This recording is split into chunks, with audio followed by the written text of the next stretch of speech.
मी राजरत्न आंबेडकरांना ओळखत नाही. आम्ही ओळखतो श्रद्धेय बाळासाहेब आंबेडकरांना, आम्ही ओळखतो रामदास आठवलेंना, आम्ही ओळखतो आरपीआयच्या अनेक गटांना, जोगेंद्र कवाडेजींना. आम्ही कोण आहेत राजरत्न आंबेडकर? ज्या बाबासाहेबांनी इथला सामाजिक न्यायाच्या गोष्टीसाठी ज्यांना या सगळ्यांच्या मुळाशी जे बाबासाहेब आंबेडकर आहेत त्यांना आम्ही ओळखतो. राजरत्नांना आम्ही ओळखत नाही. जरांगेंची मागणी संवैधानिक आहे, ओबीसीचं आरक्षण जाणार नाही असं देखील राजरत्न कसं होत नाही सांगावं. त्यांनी यावं आमने सामने डिबेटला तुमच्या मीडियाच्या समोर. माझी तयारी आहे. राजरत्नाला माझी विनंती आहे. कोण? राजरत्नच ना? कोण माणूस आहे? कुठे राहतात हे? त्यांना एकदा माझ्यासमोर डिबेटला घेऊन या. माझी तयारी आहे डिबेट करायची. कसा ओबीसी आरक्षणाला धक्का पोचत नाही तेच मला त्यांनी सांगावं. कारण मुख्यमंत्री थकलेत, शरद पवार थकलेत, सगळे थकलेत. धक्का लागत नाही म्हणून सगळेच नेते म्हणतात की धक्का लागत नाही. कसा लागत नाही तेवढं मला डिबेटला कुणीही कधीही केव्हाही यावं. राजरत्नांचं वाक्य काहीसं आंबेडकरांच्या विचाराच्या विरोधात आहे का? निश्चित. आंबेडकर नाव लावू नका. तुम्हाला आमदार खासदार व्हायचं असेल, टोळीचं प्रमुख व्हायचं असेल, इथल्या ओबीसींना दीनदलितांच्या सामाजिक न्यायाच्या हक्काच्या विरोधात भूमिका घ्यायची असेल तर राजरत्न आंबेडकर यांनी नाव बदलावं. हे अपेक्षित नाहीये. श्रद्धेय बाळासाहेब आंबेडकरांचं नॉलेज आणि त्यांची भूमिका एकदा दोनदा तीनदा ऐकावी.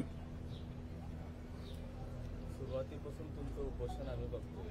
तुम्हाला विचारवंत म्हणून संबोधलं जायचं, मात्र काल तुम्ही छत्रपती संभाजीराजे भोसले यांना खालच्या पातळीच्या भाषेत बोलला, एकेरी भाषेत. एकेरी भाषा म्हणजे काय?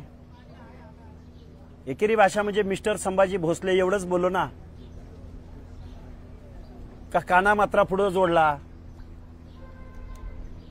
आणि तुम्ही, आम्ही ओबीसी आहोत, आम्ही साळीमाळी कोळी तेली म्हणजे आटकर धनगर वंजारी बंजारा आहोत म्हणून हेच जरांगे बीडच्या सभेमध्ये छत्रपती शिवरायांच्या पुतळ्यासमोर सार्वजनिक ठिकाणी छगन भुजबळांना काय बोलले? म्हणजे आम्ही ओबीसी बांधवांनी तुमच्या शिव्या खायच्या आणि आम्ही फक्त नावाचा उल्लेख केला एवढं जमतंय. म्हणजे दलिताच्या लोकांना, ओबीसीच्या लोकांना काहीच इज्जत नसते, काही स्वाभिमान नसतो. तुम्हाला नाव घेतलं तरी एवढं झोंबतं आणि तुम्ही आम्हाला शिव्या देता आणि मीडिया दाखवते. तुम्ही मीडियानी बीप केलं का तो शब्द? ॲज इट इज दाखवला. मग तुम्हाला शिव्याच दाखवायच्या होत्या तर आमची एक काल बंजारा माता भगिनी आली होती, त्यांच्या शिव्या दाखवायला पाहिजे होत्या. जरांगे असा कपडे काढून पळाला असता. शहाजी बापू तुमच्या मतदारसंघातले तुम्ही दोघं मित्र आहेत असं त्यांनी दावा केला. ती जुनी क्लिप आहे, त्यावर बोलणं उचित होणार नाही. ती जुनी 4-5 वर्षापूर्वीची क्लिप आहे. ती आता काल योग्य नाही. आता मित्र आहेत का नाही त्यांना विचारा, मग बोलू आपण. छत्रपती संभाजीराजांबद्दल तुम्ही बोलल्यानंतर स्वराज्य संघटना ही आक्रमक झालेली आहे. तुम्हाला इशारा दिला, त्यांनी आव्हान केलं. काय मारणार आहेत आम्हा दोघांना? गोळ्या घालणार आहेत? गोळ्या घालणार आहेत? मारणार आहेत आम्हाला? सांगावं. आम्ही असेच आहे, आम्ही कुठेही फिरतो. गोळ्या घालणार असतील तर त्यांनी यावं, गोळ्या घालाव्यात आम्हाला. आंदोलनाला बॅरिकेड लावलंय चौक, कुठतरी पोलिसांकडून आंदोलन दाबण्याचा प्रयत्न होतोय. आता आम्हाला बाहेरची परिस्थिती माहिती नाही, पण बॅरिकेड लावणं आता त्यांचा प्रशासनाचा काय उद्देश आहे माहिती नाही. पण बॅरिकेड लावणारे प्रशासनाचे प्रमुख कोण आहेत? एकनाथराव शिंदेच आहेत. तो म्हणतो आंतरवली सराटीचा रस्ता अडवलाय. कोण म्हणतो? जरांगे. कुणी अडवलाय? मुख्यमंत्र्यांनीच अडवलाय ना. मग मुख्यमंत्र्यांना बोललं पाहिजे जरांगेनी. आम्ही अडवला का तिथं जाऊन?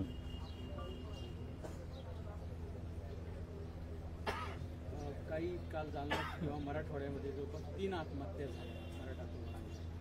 संवेदना म्हणजे बघा आम्हाला आरक्षण मिळालं पाहिजे, त्यांची त्यांच्या पत्रातून काही चिठ्ठी देखील. आता संविधानिक भाषेत बोलतो.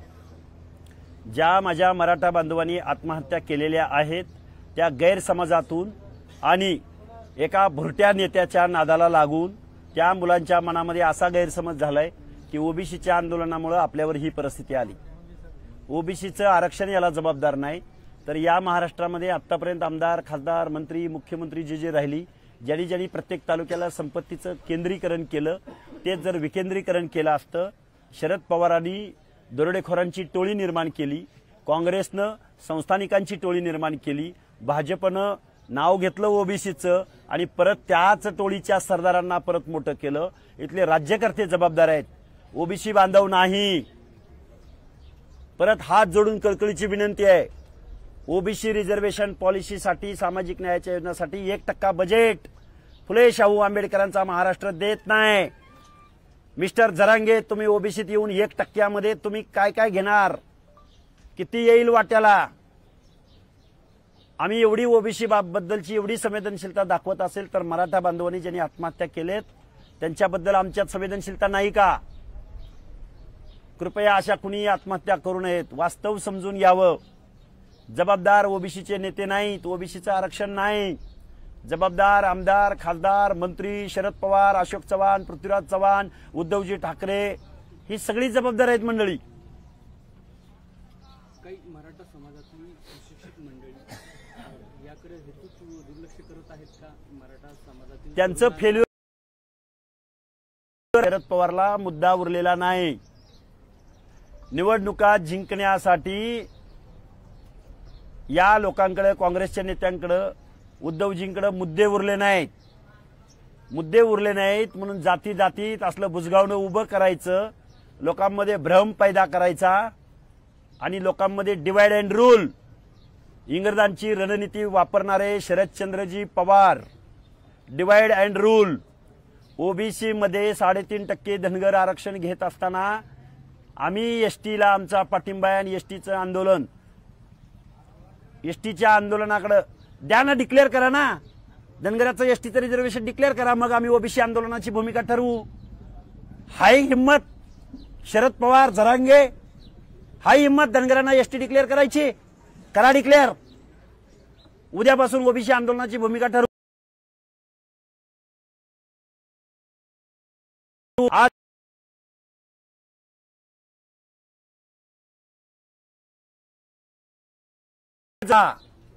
ते तुम्हाला सोसणार नाही, पेलवणार नाही. काय म्हणता तुम्ही? बळीराम खटकेंना हाणलं. याबरोबर तुमच्यात काही दम असेल, हिम्मत असेल तर अख्ख्या महाराष्ट्रात गावागावात वेशीवर उलट टांगेन. हे बोलायची वेळ आली. संविधानिक भाषा तुम्हाला कळत नाही म्हणून आम्हाला ही आक्रमक भाषा वापरावी लागते, कारण आम्ही बांगड्या नाही भरलेल्या. पंढरपुराचं जे आंदोलन सुरू आहे, उपोषण सुरू आहे, त्याचा अल्टिमेटम संपलेला आहे.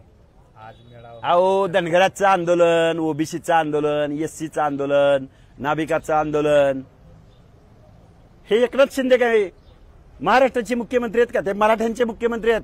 आणि एक वाक्य सांगतो तुम्हाला कळणाऱ्या भाषेत, जे आमदार, खासदार, मंत्री, मुख्यमंत्री वागतायत त्याची डेफिनेशन सांगतो. एकही आमदार, खासदार बंडू असो, नाहीतर भुमरे असो, नाहीतर कल्याण काळे असो, नाहीतर संभाजी भोसले, मिस्टर संभाजी भोसले असो, हे ओबीसी आंदोलनाकडे येत नाहीत. तर याची डेफिनेशन काय आहे अख्ख्या महाराष्ट्राला सांगतो. मीडियाला विनंती आहे, ही डेफिनेशन महाराष्ट्राला सांगा. मराठ्यांसाठी, मराठ्यांच्या करवी चालवलेलं हे राज्य आहे. इथं ओबीसीला इज्जत नाही. ओबीसीनी शिव्या खायच्या, ओबीसीनी घरं जाळून घ्यायची, ओबीसीनी कायदा कानून पाळायचा, ओबीसीनी कायदा सुव्यवस्था पाळायची आणि अंतरवली सराटी देऊन बसला. रस्ता अडवला. कुणी अडवला रस्ता? रस्ता मुख्यमंत्र्यांनी अडवला. त्यांना विचार ना. आम्हाला काय विचारतो रस्ता अडवला म्हणून? आम्ही राहत नाही का? हे गाव आमचं आहे. आम्ही बसायचं नाही? आम्ही कुठे जाऊन बसायचं? या प्रश्नाची उत्तर हवेत आम्हाला.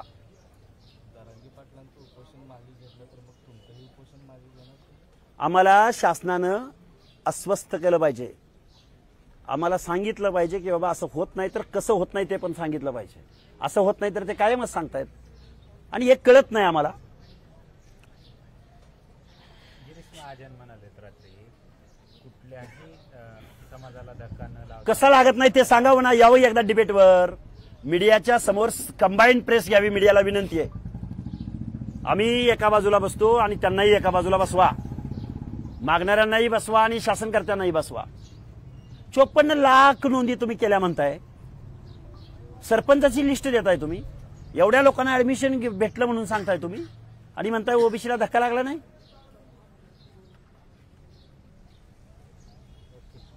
बाबा हा, फुलंब्रीमध्ये काही मराठा बांधवांनी तहसीलदारांची पुढची पेटून दिली आहे. मराठा आरक्षण हे बघा, कायदा चॅलेंज करणं, दंगल घडवून आणणं, दहशत निर्माण करणं, शिवीगाळ करणं, हा यांचा इतिहास आहे. ओबीसींचा आहे काय असा इतिहास? आणि आम्ही दहशत निर्माण केली. काय दहशत निर्माण केली? कायदा सुद्धा मान्य नाही यांना, संविधान मान्य नाही. कायदा बघून घेईल. तुम्ही एकीकडे ओबीसी आरक्षण बचावासाठी आंदोलन करताय, तर दुसरीकडे कालपासून राज्यामध्ये धनगर बांधव म्हणतात की आम्हाला एसटी प्रवर्गातून आरक्षण द्या. असू शकतं ना, पण एकत्र पण बंद झालेत ना. पण त्याच धनगरांचं आत्ता अंगावरची तुम्हाला सूटबूट मिळणार आहे, हे गाजर दाखवून अंगावरची अंडरपॅन्ट बनियन काढून घ्यायची आहे का? तुम्हाला बंगला मिळणार आहे म्हणून आत्ता आमची झोपडी काढून घेणार का तुम्ही? द्या ना बंगला पहिला, आम्ही शिफ्ट होतो बंगल्यामध्ये. मग धनगरच नाही त्यामध्ये धोबी आहे, त्यामध्ये बंजारा आहे, अनेक विजयंती मधल्या अनेक जाती आहेत, कैकाडी आहे, पारधी आहे, कडक लक्ष्मीवाला आहे. 100 जाती शिफ्ट होतील, 100. आम्ही प्रवर्गाची भाषा बोलतो, आम्ही कुठल्या जातीची जातीवादी अभिनिवेशाने बोलत नाही. 450 जातींची भाषा आम्ही बोलतोय, म्हणून लोकांचा प्रतिसाद आहे. संभाजीराजे जरांगे पाटलांच्या भेटीला आल्यानंतर तुम्ही आज पाकड करताय, मग तुमचे ओबीसीचे नेते तुमच्या भेटीला आले नाहीत म्हणून असं सर्व होते, असाही सूर चर्चेचा. हे बघा, ओबीसीचे नेते येतील नाही येतील, ओबीसीचे नेते येतील किंवा नाही येतील, जोपर्यंत आमच्या ओबीसी नेत्यांना जरांगेची भीती वाटत राहील तोपर्यंत तुमच्या मानगुटीवरचं हे भूत उतरणार नाही. ओबीसी नेत्यांना हात जोडून विनंती आहे, अरे त्यांच्या मताची त्यांना काळजी आहे, तुमच्या मताची काळजी घालवा ना यांना. ओबीसी नेते हो, यू आर रिप्रेझेंटेटिव्ह, तुम्ही आमचे प्रतिनिधी आहात. अरे तुमच्या मताची भीती बसू द्या ना यांना, पडतील एकदा सगळेच्या सगळे. तुमच्या 60% या ना, जनतेमध्ये फिरा ना, करा ना 18 पगड जातील ना एकत्र. आम्हाला मतच मिळत नाही, आम्हाला मतच मिळत नाही, तसं असं नाही अजिबात चालणार. 60% लोकांना एकत्र घेण्याची भूमिका ओबीसी नेत्यांनी घ्यावी. त्यांच्या मताची तुम्हाला भीती आहे आमदार खासदार व्हायचंय म्हणून? कसले तुम्ही प्रतिनिधी आमचे? तुम्हाला सुद्धा रस्त्यावर उतरून या 18 पगड जातीच्या आरक्षणाच्या संरक्षणार्थ गोपीनाथराव मुंडे प्रमाणे ठाम भूमिका घ्यावी लागल. पंकजाताईंना सल्ला असेल. ओबीसीच्या सर्व नेत्यांना, तुम्ही कार्यकर्तृत्वाला जर चुकलात, राजधर्म जर विसरलात तर तुम्हाला खाऊन टाकतील, तुम्हाला सळोकी पळो करून सोडतील, तुम्हाला सरपंच होऊ देणार नाहीत. तुम्ही गावगाड्यातल्या 18 पगड जातीच्या लोकांची मोठ बांधा. आम्ही तर जीव हातामध्ये घेतलाय. आम्हाला कधी इथून जाताना कधी कोण मारून जाईल आम्हाला माहिती नाही, पण ज्यांना ज्यांना फेसलेस आयडेंटिटी असणाऱ्या ओबीसींचं नेतृत्व म्हणून महादेव जानकर, कधीतरी लाईनवरती या. अजिबात तुम्ही जर कर्तव्यच्युती केली ना तर तुम्हाला तुमची जागा जनता दाखवेल. आम्ही इतरांवर टीका करतोय असं नाही, तुम्ही तुमचं कर्तव्य पार पाडा, नाही तर ओबीसी इथून पुढच्या कालावधीमध्ये बिथरलेला आहे. छगन भुजबळ असतील, धनंजय मुंडे असतील, कुठेतरी मराठा नेत्यांपुढे हातबल झाले. हातबल व्हायचं नाही, कारण कर्तृत्वाला कमी पडलो की हातबल व्हावं लागतं. तुम्ही या मायक्रो ओबीसी, मेजर ओबीसी, भटके मुक्त जाती जमाती यांच्या मनामध्ये जर विश्वास निर्माण केला असता तर तुम्हाला या असल्या खुळप्या माणसाला घाबरायची गरजच नव्हती ना. कोण आहे जरांगे? तुम्ही त्याला घाबरता? मानगुडीवर बसलेलं भूत तुमचा जीव घेईल. ओबीसी नेत्यांना हात जोडून विनंती आहे, तुमच्या मताची दहशत महाराष्ट्राच्या विधानसभा गदा गदा गदा गदा हल्ली पाहिजे. अरे ओबीसी बिघडलाय, हीच माणसं तुमचे पाय धरतील. शेवटचा प्रश्न, राजरत्न मग राजरत्न काय शरद पवारचा एजंट आहे का? राजरत्न तुला आमदार व्हायचं का? अरे काम करून आमदार हो ना.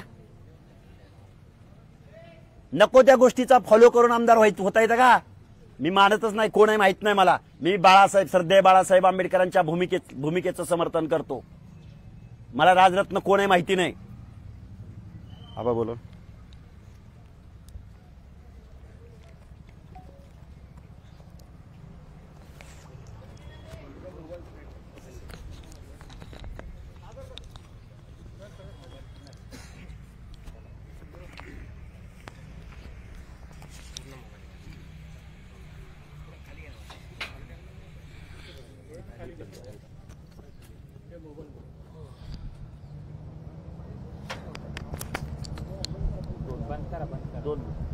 दोन मिनिटं सेटअप होईपर्यंत राहू द्या. सेटअप होईपर्यंत राहू द्या. काय माहिती आता जरा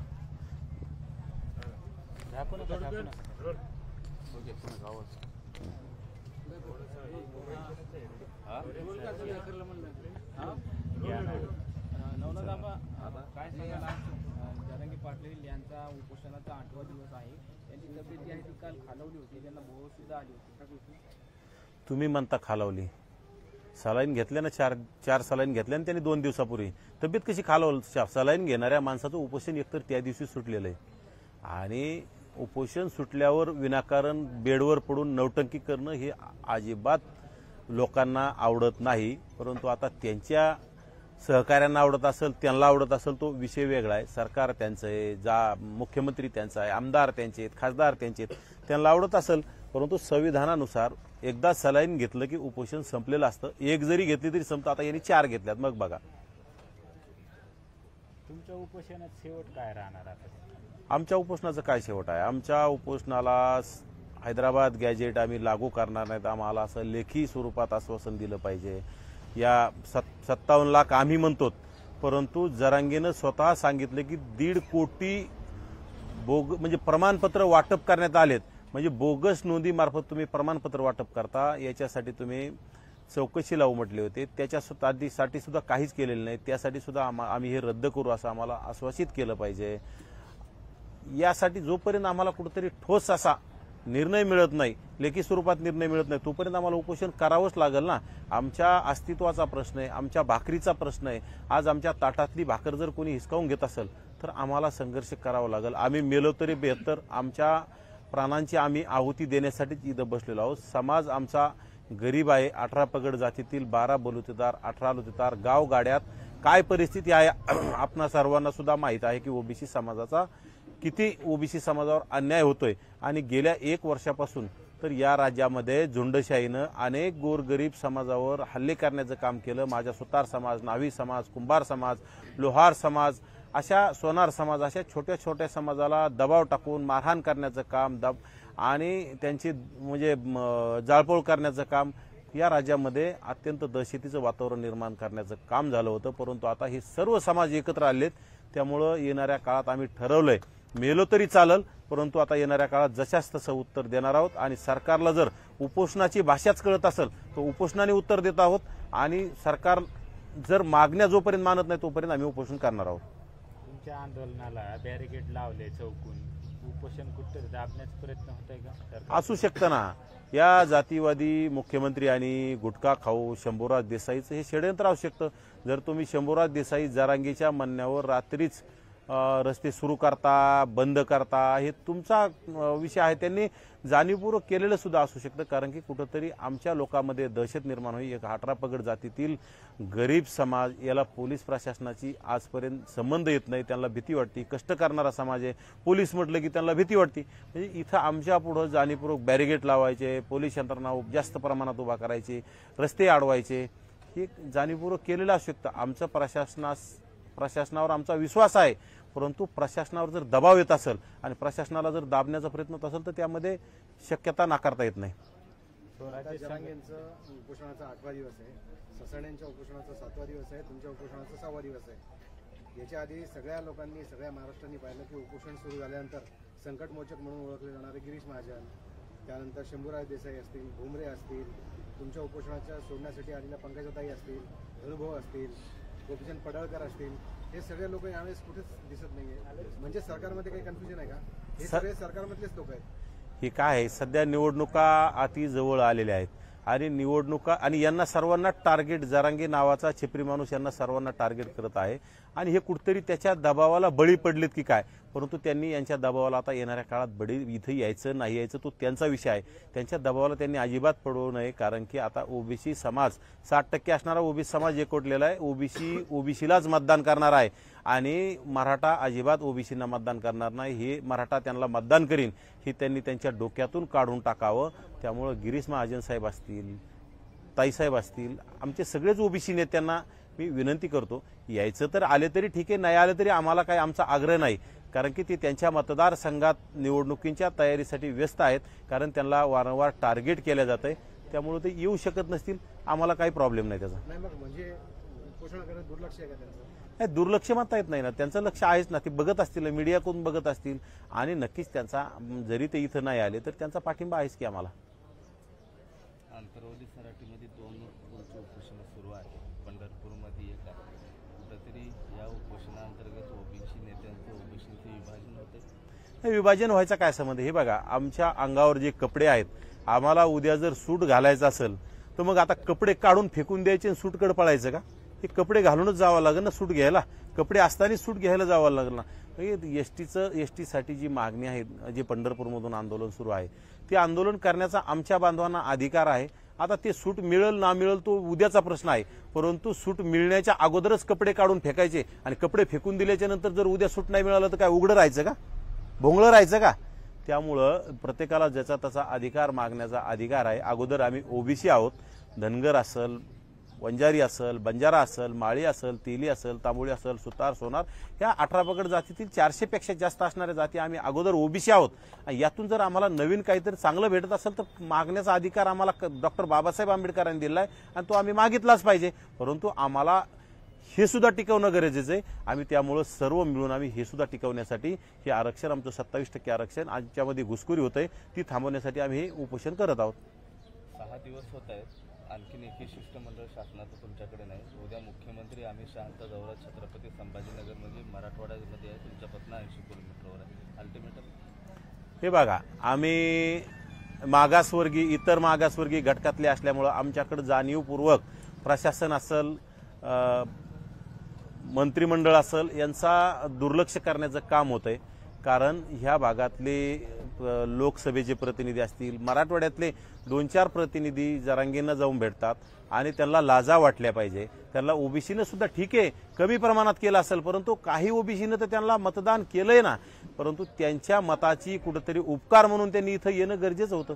परंतु तुम्ही जरांगेला अगदी 2 किलोमीटर 1.5 किलोमीटरच्या अंतरावर जाऊन भेटता आणि आमच्या आंदोलनाकडे दुर्लक्ष करण्याचं काम करता. या परभणीचा बांड्या, या बीडचा बजरंग, कल्याण काळे, हे असे आमदार जर, खासदार जर इथून दुर्लक्ष करत, नक्कीच ते त्यांची जात दाखवून देण्याचं काम करतात. आणि आमच्या ओबीसी समाज बांधवांना सुद्धा आमचं नम्र आवाहन आहे, कारण की यांची जात दाखवली, आपण येणाऱ्या विधानसभेमध्ये आपली जात यांना नक्की दाखवावी. आपलं कोण, परक कोण, मित्र कोण, शत्रू कोणी आपण ओळखावा आणि जशाच तसं उत्तर देण्याचं आपण ठरवावं. आता आरक्षणाचे मुद्दे बाजूला सोडून कुठेतरी हे राजकीय सूर सुरू आहे, निवडणुका डोळ्यासमोर. हे बघा, आरक्षणाच्या मुद्द्यासाठीच आम्ही 13 जून रोजी उपोषणाला बसलो होतो. त्या मागण्यात आम्हाला आश्वासित केलं होतं, ते अद्याप ते आश्वासन त्यांनी पूर्ण केलेलं नाही. आणि नोंदी रद्द करण्याचा तर विषय सोडाच, परंतु नोंदी वाटपाचं काम रातोरात सुरूच आहे. आणि त्यावेळी आम्ही कुठेही राजकारणाची भाषा बोलत नव्हतो, आमचा हेतू सुद्धा नव्हता आणि आम्हाला बोलायचं पण नव्हतं.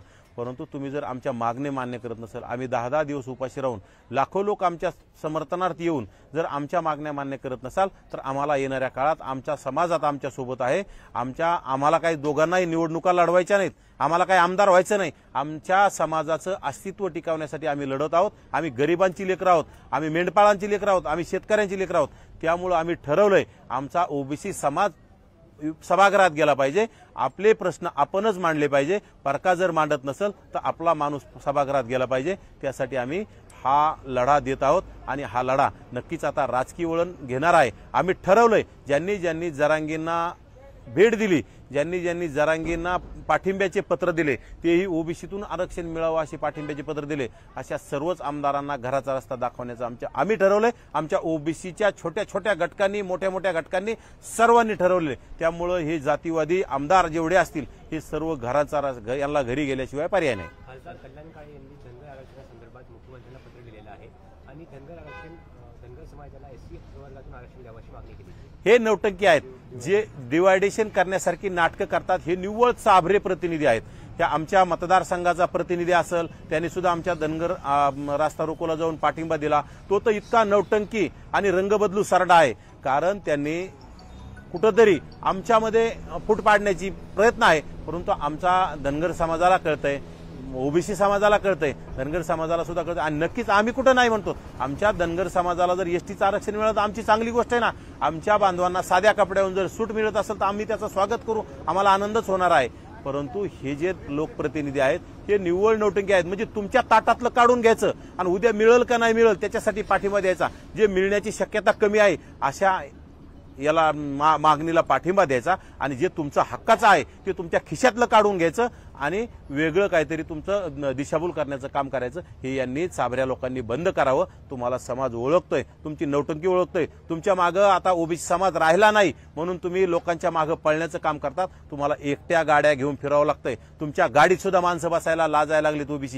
ओबीसी तुमच्या जवळ यायला सुद्धा आता लाजत आहेत. त्यामुळे तुम्ही आता नौटंकी बंद करावी आणि तुम्ही आता घरी जाण्यासाठी सज्ज राहावं. लक्ष्मण हाके आणि नवनाथ वाघमारे यांनी 4थी आघाडी तयार करावी आणि तमाम पाला बलुतेदार, आरोतेदार आणि ओबीसींचं जे आहे ते पुरस्कृतपणे एक रथ पुढे न्यावा अशी जनसामान्याची मागणी आहे. हे बघा, आम्हाला या राज्यातील जातीवादी आमदार आणि ओबीसीतील काही जरांगेंना जाऊन भेटलेले आमदार हे सुद्धा आमचे नाहीत. यांना सर्वांना घराचा रस्ता दाखवायचा आहे. जरांगेला ज्यांनी ज्यांनी पाठिंबा दिला असेल ते आमचे असेल किंवा मराठ्यांचे असेल, यांना आम्ही घराचा रस्ता दाखवायचा असेल आणि लोकांची तयारी असेल तर वेळ पडल्यावर आम्हाला काय हरकत आहे आम्ही आघाडी केली तर, पण ते वेळ पडल्यावर आम्ही नक्की बघू, विचार करू. शेवटचा प्रश्न, स्वराज्य सेनेने तुम्हाला दोघांनाही एक आव्हान दिलेलं आहे कालच्या वक्तव्यावर, कसं बघता? हे बघा, त्यांना काय आव्हान आहे, आम्ही दोघंच जाऊ. त्यांनी कुठं बोलवायचं, कुठल्या चौकात बोलवायचं, कुठल्या गावात बोलवायचं, कुठल्या घरी बोलवायचं, हाके सर आणि आम्ही दोघं जाऊ. आम्ही गरिबांचे लेकरं आहोत, आम्ही नंगे आहोत. आम्हाला काही आमच्या चौकशा लागत नाहीत, आमच्या जवळ काही नाही. आम्ही जे आहोत आज इथं बसलेलो असेच आम्ही तिथं जाऊ. त्यांना काय करायचंय त्यांनी आम्हाला करावं. कोणाला गोळ्या घालायच्या असेल आम्हाला गोळ्या घालाव्या, कोणी आम्हाला तलवारीने मारायचं असेल तलवारीने मारावं. कारण हे डॉक्टर बाबासाहेब आंबेडकरांचं संविधानाचं राज्य जर त्यांना नष्ट करायचं असेल तर ते त्यांनी ठरवावं. आम्ही तिथं जायला तयार आहोत.